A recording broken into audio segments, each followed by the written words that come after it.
Among the 17,000 catalogued worlds in the Outer Rim territories, Kepler 442b held the dubious distinction of being the first planet to make three separate galactic bureaucrats resign on the same day. Not because of paperwork mishaps or budget cuts, mind you, but because reading its environmental assessment report had given them what their species equivalent of nervous breakdowns. Zenthari delegate had developed a stress-induced molting condition that left his office looking like a feather explosion. The Keth representative had started speaking exclusively in mathematical equations, which would have been impressive if mathematics could adequately express existential dread. The Vornak administrator had simply locked himself in his quarters and refused to emerge until someone promised him a transfer to literally anywhere else in the galaxy. The planet's classification file read like a cosmic joke written by a sadist with a PhD in applied nightmare fuel. Atmospheric composition: 73% standard oxygen-nitrogen mix, 27% compounds that could dissolve most known metals. Weather patterns included acid rain storms that lasted for weeks, electromagnetic tempests that could fry electronics from orbit, and something the meteorology team had simply labeled as angry weather. Because their instruments kept exploding before they could gather proper data, the flora consisted primarily of carnivorous trees that had evolved beyond the need for soil, preferring to root themselves in the decomposed remains of whatever unfortunate creature had wandered too close. These botanical horrors had developed a sophisticated chemical communication network that essentially functioned as a planet-wide dinner notification system. When something edible appeared, the entire forest would literally lean in that direction, creating what observers described as disconcertingly enthusiastic topography. The fauna made the flora look like a peaceful flower garden. The apex predators had apex predators, creating a food chain so complex that xenobiologists had given up trying to map it and simply referred to it as everything eats everything else, usually while still alive. The smallest documented creature was a butterfly-like insect, whose wings secreted a neurotoxin potent enough to drop a full-grown Goliath beetle in under 30 seconds. The largest was something that defied classification entirely because it kept eating the research drones sent to study it. Ground composition varied from merely treacherous to actively malevolent, with soil that contained enough volcanic minerals to serve as impromptu explosives when disturbed. The water supply consisted of lakes that bubbled with chemical reactions that would make industrial waste look refreshing. Even the air had attitude problems, with atmospheric pressure that fluctuated wildly enough to burst most species' internal organs during what the locals probably considered a light breeze. The planet's day-night cycle operated on a schedule that seemed designed by someone who had a personal vendetta against the concept of sleep.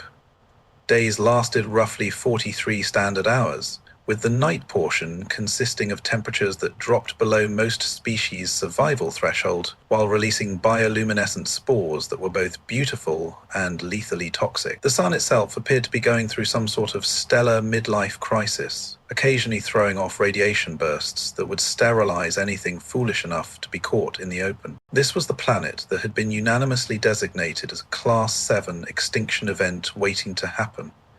A classification so dire that it had required the creation of an entirely new category of bureaucratic warnings. The file had been stamped with 17 different versions of "Do Not Approach" in various galactic languages, plus a few that had been invented specifically for this purpose. So naturally, when the application arrived requesting settlement permission, the reaction was immediate and universal.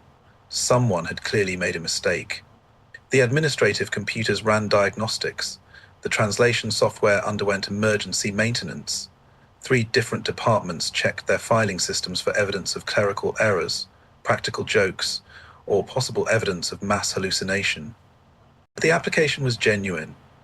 A single human female had submitted a formal request for solo colonization of Kepler 42b, complete with proper documentation, environmental assessments, and what appeared to be a shopping list that included items like portable hammock and good coffee beans.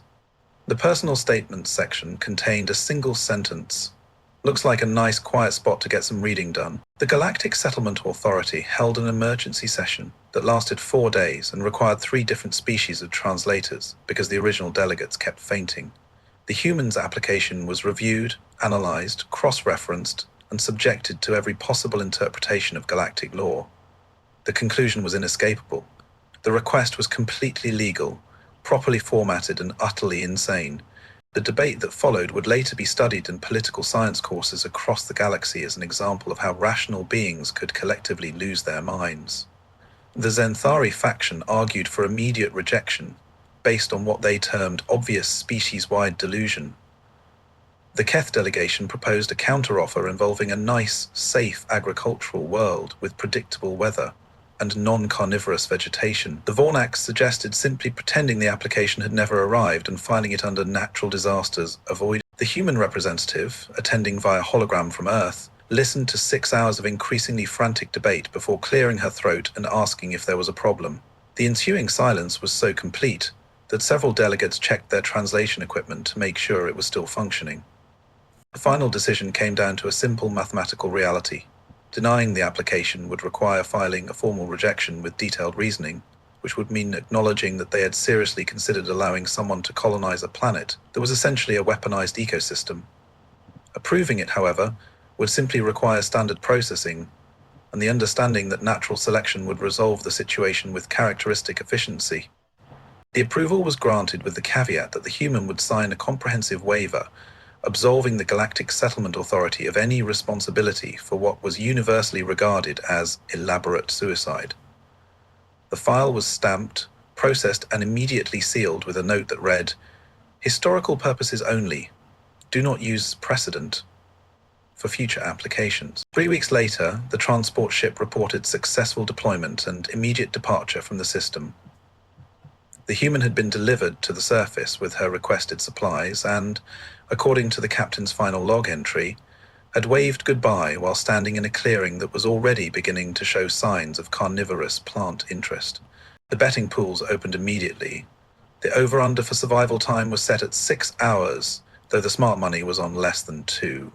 The only question was whether the planet would kill her quickly or take its time about it. The transport ship's departure created a sonic boom that rattled the carnivorous trees for miles in every direction, sending up clouds of irritated spores that glowed ominously in the afternoon light. The human stood in the clearing, watching the ship disappear into the poisonous atmosphere, and did something that would later require emergency psychological counseling for the orbital observation team. She stretched, yawned, and commented to no one in particular that the air smelled fresh. The air that contained enough corrosive compounds to dissolve most known metals smelt fresh to her. Within the first hour, the observation logs began to read like the field notes of scientists studying a completely new form of physics. The human had unpacked her supplies with the methodical efficiency of someone setting up a weekend camping trip, apparently unbothered by the fact that the ground beneath her feet was literally trying to digest her boots. The volcanic soil, which had been documented to reach temperatures of nearly 200 degrees Celsius during the day, seemed to pose no more inconvenience than slightly warm pavement. Her first major decision was where to set up what she referred to as base camp, a term that suggested military precision but manifested as the casual selection of a spot between two of the planet's most notorious botanical hazards. The moor trees, as xenobotanists had dubbed them, were carnivorous specimens that had evolved beyond the need for subtlety. Their root systems could detect the electrical impulses of a nervous system from 50 meters away, and their branch structure was specifically designed to create inescapable funnel traps for anything foolish enough to venture between them. The human walked directly into this natural death trap, examined the trees with the critical eye of someone evaluating potential furniture, and announced her approval. The observation team watched in horrified fascination as she proceeded to string a hammock between the two most dangerous plants on the continent, using rope that she had apparently brought from Earth for this specific purpose. The trees, for their part, seemed as confused as the observers. Their root systems detected the new arrival and began the standard prey capture protocol, extending feeder tendrils toward the hammock with predatory enthusiasm. The human, now lying comfortably in her improvised bed, noticed the approaching tendrils and made a sound that the universal translators struggled to process, before finally settling on amused dismissal. She reached into her pack and produced what appeared to be a small bag of seeds, which she scattered around the base of both trees with the casual generosity of someone feeding pigeons in a park. The seeds, it turned out, were some sort of earth legume that contained nutrients the trees had never encountered. Within minutes, the predatory tendrils had abandoned their prey capture mission entirely in favor of careful seed collection, transforming the planet's apex botanical predators into something resembling oversized, carnivorous squirrels. The afternoon brought the first of what the meteorology team had classified as casual atmospheric violence. The electromagnetic storm that rolled in from the Western Highlands carried enough electrical energy to power a small city, and enough electromagnetic interference to scramble most electronic equipment from orbit. The human, who had been reading a book in her hammock, looked up at the approaching wall of electrical fury and made what appeared to be a weather assessment. Her conclusion, delivered with the tone of someone noting that it might rain later, was that she should probably move her electronics inside. The inside in question was a small shelter she had constructed from local materials, including what appeared to be the shed carapaces of some of the planet's more considerate predators. The storm, which had been predicted to last for several days and render the area uninhabitable, passed around her campsite with the peculiar courtesy of weather that had suddenly remembered its manners. The first night brought temperatures that dropped to 70 degrees below zero, atmospheric pressure changes that would have liquefied most species' internal organs, and the emergence of what the xenobiology team had termed the things that hunt in the dark. These were creatures so thoroughly adapted to the planet's nighttime conditions that they had never been successfully observed, only detected by the aftermath of their activities. The human responded to this nightly apocalypse by building a small fire and making what she called evening tea. The fire, constructed from dried plant matter that was technically classified as explosive, burned with a cheerful orange glow that seemed to confuse the nocturnal predators. The creatures that hunt in the dark, faced with this unprecedented display of casual illumination, apparently decided that anything confident enough to advertise its presence so boldly was probably not worth investigating. The tea, brewed from earth herbs that had no business surviving in the planet's toxic atmosphere, steamed peacefully in the frigid air while the human sat beside her fire, reading by the light of burning materials that should have detonated on contact. The observation team watched through their instruments as she turned pages with the relaxed attention of someone enjoying a quiet evening at home, occasionally pausing to add more fuel to a fire that was violating several fundamental principles of chemistry. Morning brought the planet's legendary acid rain, a weather phenomenon that had been documented to strip paint from spacecraft hulls and dissolve most known materials within hours. The human emerged from her shelter, looked up at the falling death, and made a sound that the translators interpreted as mild inconvenience. She proceeded to set up what appeared to be a collection system, using the corrosive precipitation to fill various containers while humming what sounded like a tune. The humming was perhaps the most disturbing element of the entire observation period. It suggested a level of contentment that was fundamentally incompatible with the reality of the situation. The human was not merely surviving in conditions that would kill most galactic species within minutes. She was apparently enjoying herself. Her morning routine included activities that would have required emergency medical intervention for anyone else. She washed her face with water that contained enough dissolved minerals to serve as industrial solvent. She brushed her teeth with a substance that was technically classified as a chemical weapon. She combed her hair in acid rain that was simultaneously sterilizing the air around her and creating small craters in the ground where it landed. The breakfast she prepared would have been rejected by most species as too dangerous to store, let alone consume. The fruits she had gathered were from plants that used toxicity as their primary defense mechanism. The water she boiled came from a stream that ran through sulfur deposits and volcanic vents. The entire meal was seasoned with herbs that grew exclusively in soil contaminated with heavy metals and radioactive isotopes. She ate with obvious pleasure, occasionally pausing to make appreciative sounds that suggested she was enjoying flavors that should have been killing her. The observation team, most of whom had been surviving on emergency rations and synthetic nutrients for weeks, watched with the kind of fascination typically reserved for studying impossible phenomena. By the end of the first day, the betting pools had been suspended indefinitely.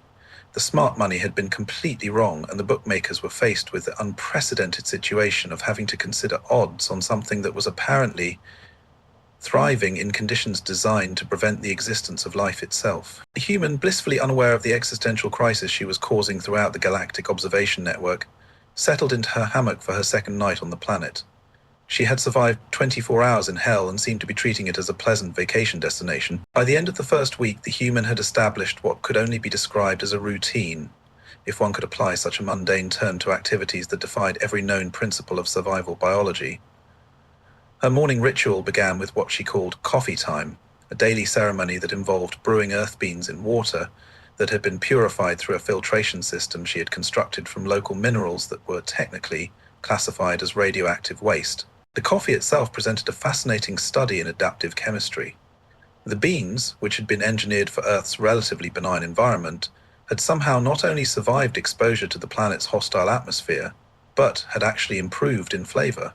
The human's daily assessment, delivered with the satisfied tone of a connoisseur, was that the volcanic minerals in the water added interesting notes to the brew. The fact that these same minerals had been documented to cause immediate organ failure in 17 different species seemed to be irrelevant to her enjoyment. Her morning beverage was typically accompanied by what she termed checking the weather, an activity that involved stepping outside and making observations about atmospheric conditions that required 3 different types of specialized equipment for the observation team to monitor safely. The human's meteorological assessments were delivered with the casual authority of someone who had lived on the planet for years rather than days, and were disturbingly accurate despite being based on nothing more than looking at the sky and commenting on how the air felt. The garden project began on day 3, following what the human described as getting a feel for the local soil conditions. The soil conditions in question included enough sulfur compounds to create spontaneous combustion, pH levels that would dissolve most known metals, and a mineral composition that was essentially a naturally occurring explosive. The human's response to these challenges was to declare the soil rich and begin planting. The seeds came from a collection she had apparently brought from Earth, carefully selected for what she called adaptability. The observation team watched in academic horror as she planted varieties that included earth vegetables, herbs, and what appeared to be decorative flowers, in soil that should have sterilized them on contact. The seeds not only survived but began to sprout within hours, growing with an enthusiasm that suggested they had been waiting their entire evolutionary history for exactly these conditions. The garden's rapid success attracted the attention of the local wildlife, which approached with a kind of curiosity typically reserved for studying natural phenomena. The planet's herbivores, which had evolved defensive systems that made them nearly as dangerous as the predators, discovered that the humans' vegetables had flavors that didn't exist anywhere else in their ecosystem. Rather than competing for resources, they began to form what could only be described as a queue. The human's response to being surrounded by creatures that could kill her with casual indifference was to begin what she called sharing. She would emerge from her shelter each morning with portions of her harvest, which she distributed to the assembled wildlife with the cheerful efficiency of someone running a neighborhood farmer's market. The fact that her customers included things with fangs, claws, and digestive systems designed to process living prey seemed to be less important than making sure everyone got their fair share. The predators presented a more complex social dynamic. The apex hunters, which had spent millions of years evolving into perfect killing machines, found themselves in the unprecedented situation of encountering something that didn't behave like prey. The human's lack of fear responses created what xenobiologists would later term behavioral confusion among creatures whose entire existence was based on the hunt-flee dynamic. A solution to this problem was characteristically straightforward. She began leaving snacks. The snacks in question were prepared from local fauna that she had somehow transformed into what she called jerky, using preservation techniques that involved exposure to the planet's naturally occurring radiation and chemical compounds. The resulting food product was apparently delicious enough to convince apex predators to abandon their hunting instincts in favor of simply showing up at designated feeding times. The weather during the first week included phenomena that had required the creation of entirely new categories of meteorological classification. The atmospheric rivers that swept across the continent carried enough dissolved minerals to create what was essentially flying acid. The pressure variations that accompanied the planet's thermal cycles were sufficient to cause explosive decompression in most species. The electromagnetic storms that occurred nightly were powerful enough to disrupt electronics from orbit. The human's weather management system consisted of what she called checking the barometric pressure by stepping outside and making observations about how the air felt against her skin. Her predictions, delivered with the casual confidence of someone reading a simple weather app, were accurate enough to put the observation team's sophisticated meteorological equipment to shame. She would announce that it was going to rain acid in 6 hours, and 6 hours later, acid rain would begin falling with the punctuality of a scheduled appointment. Her shelter had evolved from a simple temporary structure into something that could only be described as a home. The walls were constructed from materials that included shed carapaces from the planet's arthropod population, crystallized minerals that formed naturally in the volcanic soil, and woven fibers from plants that were technically classified as carnivorous. The result was a building that was simultaneously organic and architectural, blending into the landscape while providing protection from conditions that would destroy most manufactured structures. The interior decorating choices were perhaps the most disturbing aspect of the entire adaptation process. The human had arranged her living space with the kind of aesthetic consideration that suggested she was planning to stay indefinitely. The furniture was constructed from local materials that included polished volcanic glass, carved bone from creatures that had apparently died of natural causes, and woven textiles made from plant fibers that glowed with bioluminescent properties. The lighting system was based on cultivated colonies of the planet's naturally occurring luminescent organisms, which she had somehow trained to provide ambient illumination on command. The creatures, which had evolved as part of the planet's nocturnal ecosystem, had adapted to domestic life with the enthusiasm of house pets, creating a living lighting system that responded to the human's daily schedule. A reading corner, established in what had previously been considered the most dangerous area of the shelter, was furnished with cushions made from materials that were soft enough to be comfortable, while being resistant to the various forms of environmental damage that constituted normal atmospheric conditions. The human would spend her evenings in this space, reading books that had somehow survived exposure to conditions that would destroy most forms of paper and ink, occasionally pausing to add fuel to a fire that continued to burn materials that should have been explosive. The observation team's daily reports began to take on the tone of scientific papers describing impossible phenomena. The human's adaptation to the planet's conditions was not merely successful, it was transformative. She was not simply surviving in an environment designed to prevent the existence of life. She was creating a lifestyle that suggested she had found her ideal living conditions. By the end of the first week, the betting pools had been replaced by academic conferences. The human survival was no longer a question of duration, but of methodology. The Galactic scientific community found itself confronted with evidence that challenged fundamental assumptions about environmental compatibility and species adaptation limits. The human, meanwhile, had settled into her evening routine of tea, reading, and what she called enjoying the quiet. The quiet in question included the sounds of nocturnal predators, atmospheric electrical activity, and the ongoing chemical reactions that characterized the planet's nighttime ecosystem. To her, apparently, this constituted a peaceful evening at home. The emergency session of the Galactic Observation Council convened on day 10 with the kind of urgency typically reserved for imminent stellar collapse. The assembled delegates represented 47 different species, each bringing their own particular brand of existential confusion to what had officially been designated as the Kepler 4484b situation. The Zinthari delegation had developed a collective nervous condition that caused their feathers to change colors randomly. The Keth representatives had begun communicating exclusively through mathematical equations, describing probability curves for impossible events. The Vornak contingent had requested sedatives and hazard pay, citing exposure to phenomena that violated their species' fundamental understanding of reality. The human, attending via quantum communication link from her hammock, appeared on screen wearing a sun hat woven from local plant fibers and holding her morning coffee. The sight of someone looking relaxed while surrounded by an environment that required the observation team to maintain safe orbital distance was somehow more disturbing than any of the planet's documented hazards. The session began with the Zenthari xenobiologist presenting findings that had required him to invent new categories of scientific impossibility.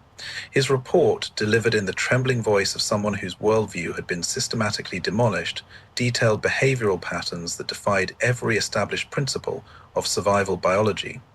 The human had not merely adapted to the planet's conditions, she had achieved environmental harmony with an ecosystem designed to prevent the existence of life. The evidence was overwhelming and consistently impossible. The human's metabolic readings showed no signs of stress adaptation despite exposure to conditions that should have triggered immediate system failure. Her brain activity patterns indicated relaxation levels typically associated with vacation environments. Her biochemical markers suggested that she was thriving in ways that made no scientific sense. The Keth delegation presented their mathematical analysis, which had required new computational models to process data that consistently violated established physical laws. Their conclusion was that the humans' continued existence represented a statistical impossibility. Occurring with the reliability of a natural law, the human listened to 6 hours of increasingly frantic scientific testimony with the patient attention of someone hearing interesting but ultimately academic information. When asked to provide her own assessment, she took a sip of her coffee and made an observation that would later be studied in philosophy courses across the galaxy. Her explanation, delivered with the casual tone of someone discussing weekend plans, was that the planet was actually quite comfortable once you get used to it.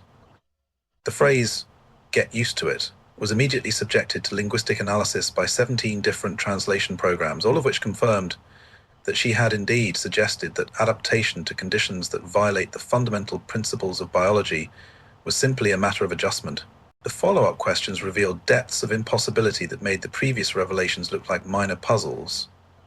The human's definition of comfortable apparently included atmospheric conditions that would dissolve most known materials, weather patterns that qualified as natural disasters, and wildlife that existed in a state of perpetual predatory readiness. The academic community's response was immediate and comprehensive. Emergency conferences were convened on 43 different worlds. Existing textbooks were recalled for revision. Several prominent scientists announced career changes, citing the impossibility of continuing research in fields that had been fundamentally invalidated by a single human's weekend camping trip. The breaking point came when the human mentioned, almost as an afterthought, that she had been considering maybe getting some neighbors. The suggestion that other humans might be interested in relocating to a planet that had been classified as uninhabitable caused what could only be described as a galaxy-wide panic attack. The emergency protocols that followed included the immediate reclassification of all human-inhabited worlds as potential adaptive hazards and the establishment of new monitoring systems to track what was being termed aggressive environmental compatibility. The humans' response to the galactic community's existential crisis was to express mild concern about the only aspect of her new home that she found genuinely problematic. Her complaint, delivered with the first signs of real frustration that anyone had observed, was that the planet's atmospheric interference was making it difficult to maintain reliable internet connectivity. The communications equipment she had brought from Earth was being consistently disrupted by the same electromagnetic phenomena that were powerful enough to scramble the observation team's military-grade electronics. This revelation that the humans' primary concern about living in conditions that challenged the fundamental laws of physics was her inability to stream entertainment content caused the final collapse of what remained of the galactic scientific community's composure. The human, apparently unaware that she had broken several major branches of galactic science, signed off with a cheerful promise to send updates about her settling-in process. The communication ended with her mentioning that she was planning to plant a larger garden next week and was looking forward to seeing how the local fruit trees would respond to some Earth-style cultivation techniques. The final report, filed 3 weeks later, contained a single recommendation that would fundamentally alter galactic policy regarding human settlement applications. The recommendation suggested that all future human colonization requests be automatically approved, without review, on the grounds that human definitions of habitable appeared to include conditions that qualified as extinction events for most other forms of life. The addendum, marked as classified, contained the observation that reclassifying Deathworlds as human-compatible environments might require the creation of an entirely new system of planetary classification. The universe, it seemed, had been operating under assumptions about the relationship between life and environment that had been fundamentally incorrect. The human, blissfully unaware of the paradigm shift she had caused throughout galactic civilization, continued her daily routine of treating impossible conditions as minor inconveniences. Her biggest concern remained the internet connectivity, though she had mentioned in her last communication that she was getting used to the quiet, and had started teaching the local wildlife to play what she described as a simple card game. The betting pools, which had been suspended after her first week of impossible survival, were quietly replaced by academic research grants, focused on studying what was now being called the human compatibility paradox. The question was no longer whether humans could survive in impossible conditions, but whether there were any conditions that humans would actually consider uninhabitable. The answer, based on current evidence, appeared to be a resounding no.